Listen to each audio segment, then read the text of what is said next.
strategic life cycle analysis, the CFO.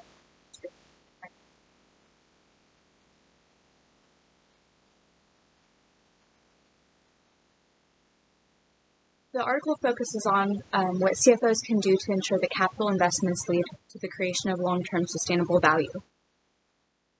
Because CFOs are typically responsible for resource allocation decisions, they play a really important role in determining which investments to pursue to create value down the road. Madden suggests that different investment strategies should be used depending upon which phase of its life cycle the company is in. And this is all based upon the competitive life cycle framework. This framework has 4 steps, and a company moves through all 4 phases over the course of its life, and it can return to preceding steps. And those 4 steps are high innovation, competitive fade, mature, and failing business models phases. In the high innovation phase, that's where we see startups. They're typically capturing high economic returns, and high reinvestments are made at that point. Management must challenge and confirm the company's core business model, and they may shift their focus to scalability issues as they grow. In the competitive fade phase, competition increases around the company as competitors duplicate or innovate on the original business model of the company. Businesses typically achieve average growth rates, and managers must focus on building capabilities. In the mature phase, investment earnings drop to cost of capital from the average growth, and managers should focus on efficiency and sustainability. New opportunities for investment may displace products or services and make them obsolete. And then finally, for failing business models at the end of their life cycle, businesses should consider restructuring large bureaucratic pieces. Smaller companies can focus on eliminating activities that do not add value, and typically complacency of management leads to failure of these businesses.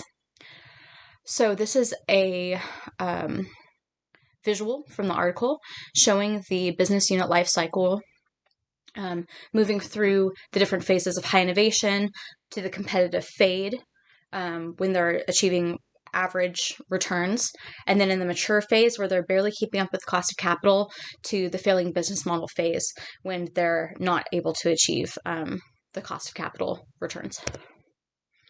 CFUs can use this framework to guide capital investment decisions. Basically, the article discusses the treatment of intangible assets under GAAP and says that there's basically a problem because you can't use the accounting system to recognize which investments are good investments as it relates to intangible assets. So it's important to look outside of the accounting system. And then life cycle reviews, so determining which phase the company is in, it is a useful tool which can improve decision making to ultimately decide which investments could be profitable down the road.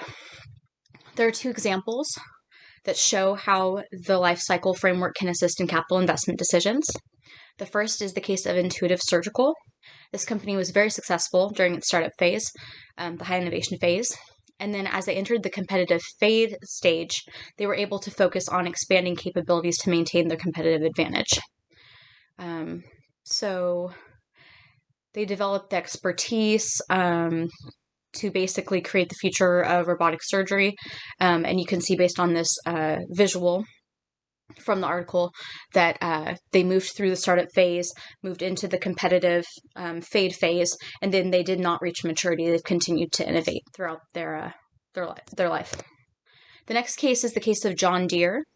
We know them as like a tractor company, but they're much more than that.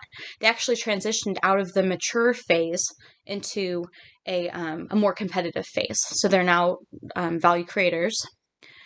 The mature stages from the 1960s through the 1990s didn't last once they implemented the shareholder value-added financial system. And again, they're looking beyond the accounting system to find solutions. In order to remain competitive, John Deere transitioned from a product-centric to a platform-centric business using AI data sharing software tools. So again, looking at this visual from the article, you can see them moving through the different phases of their life cycle and now becoming more competitive based on those investment decisions. Other useful ideas for CFOs revolve around the concept of knowledge building.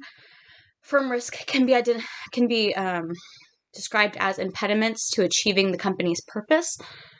Desirable investors are interested in understanding what drives long-term performance, and knowledge-building culture helps managers understand what will drive long-term performance to be able to communicate that to investors.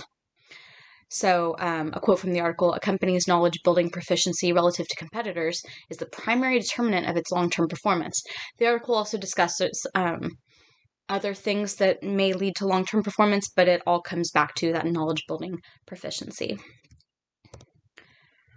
So this is a key indicator of success or failure. The article discusses how Kodak did not establish a knowledge-building culture, and they actually ignored signals in the market suggesting that their market share was threatened by digital photography.